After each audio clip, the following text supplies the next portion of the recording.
Now with me now in studio to discuss the situation in Sudan and the evacuation of South Africans is our international news editor, Sophie Mokoena. Sophie, thank you so much for your time this afternoon. Now, you've been in touch with South Africans who are in Sudan. Talk to us about what the latest is there.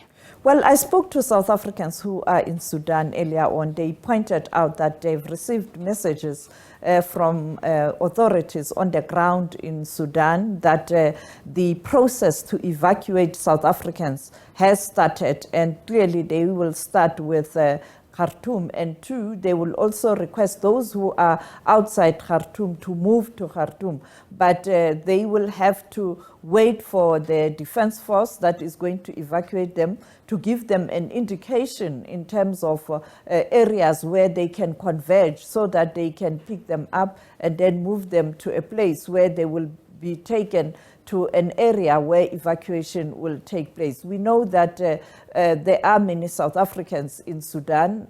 When we count, it was around 50 who wanted to leave the country, and many of those are teachers who were working in Sudan, and they did indicate yesterday that they have been living under terrible conditions, and fighting intensified, and they were scared. They didn't have food, some of them. Others had to share food with neighbors, and food supply was kind of becoming a problem. And perhaps the evacuation process that has started will really assist those who want to leave Sudan. And as we heard, Sophie, a little bit earlier on from our correspondent Naba, the situation at the moment, because of the Eid break, is relatively calm, which is good news.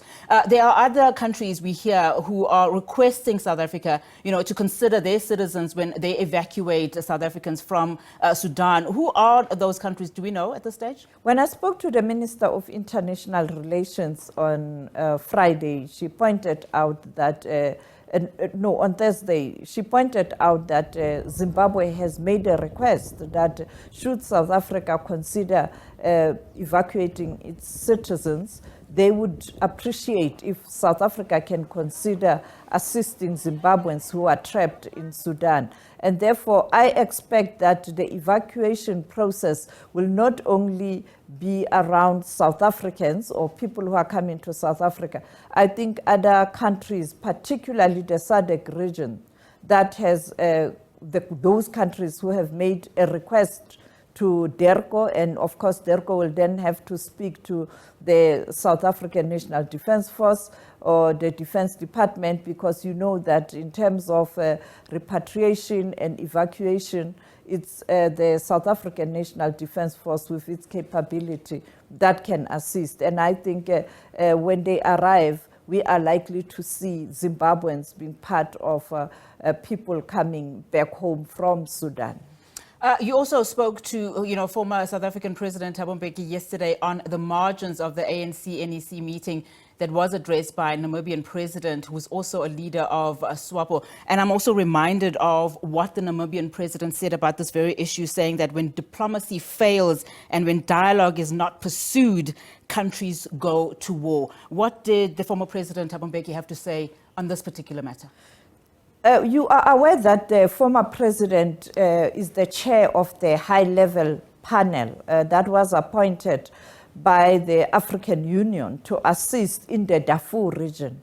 Now, he has been assisting behind the scenes since he was appointed to try and ensure that the warring factions in Sudan do find one another. But that work was complicated by the arrest warrant of al-Bashir, and finally when he was taken to prison. And therefore it has been very difficult. But he pointed out that he is worried about the situation in Sudan, and if this is not attended to, it is going to spill over to neighboring countries such as South Sudan. Even South Sudan itself is having challenges, and they are going to elections. And as our correspondent in Khartoum pointed out, you have neighbors such as Libya and the Central African Republic, countries that are not stable.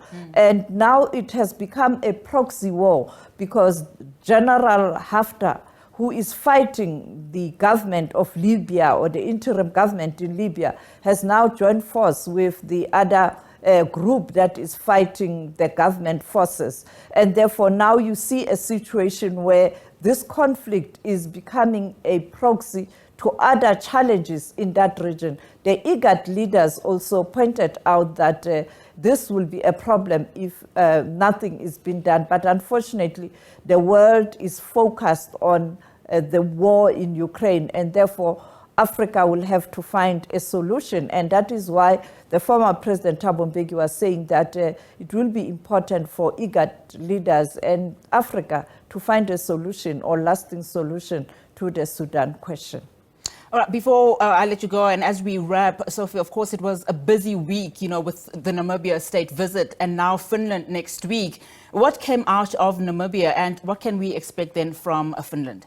Well, in terms of Namibia, we saw the ministers of tourism signing an agreement that will strengthen the relations between the two countries. You know that post-COVID-19, all countries around the world are trying to revive tourism.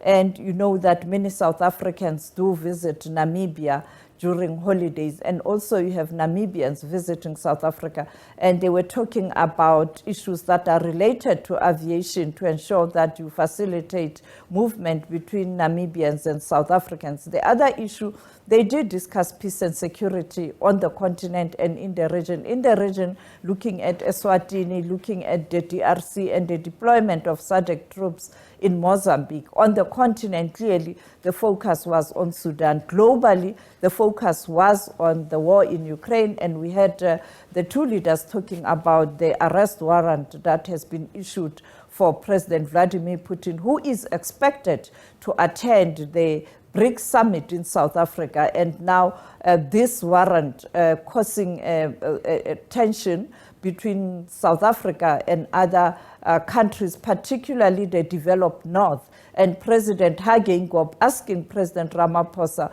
whether what position is South Africa going to take, and are they going to compromise the independence and the autonomy of South Africa? Because this is not the first time we saw that happening with Bashir, and now it is President Vladimir Putin. On the other hand, in terms of Finland, we expect the president of Finland to be in the country on Tuesday. He's going to have a meeting with President Ramaphosa. Dominating the discussions will be trade and investment. Secondly, the war in Ukraine. You know that Finland has just joined NATO, and I'm sure President Ramaphosa would want to get information in terms of why they've taken that decision. We know that Finland, as part of the Nordic countries, the Scandinavian countries, for many years they've left the options in terms of joining NATO because they believe in peace and harmony.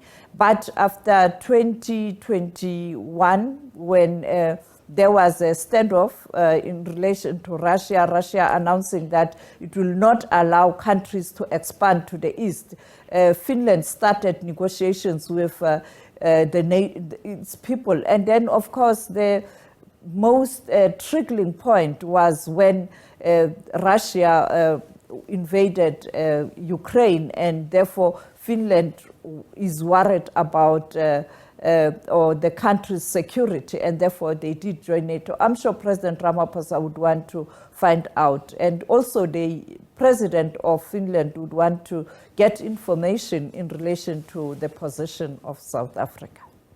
International news editor Sophie Mokoena, thank you so much for your time, and of course, Sophie, giving us the latest from Sudan and other international stories making headlines.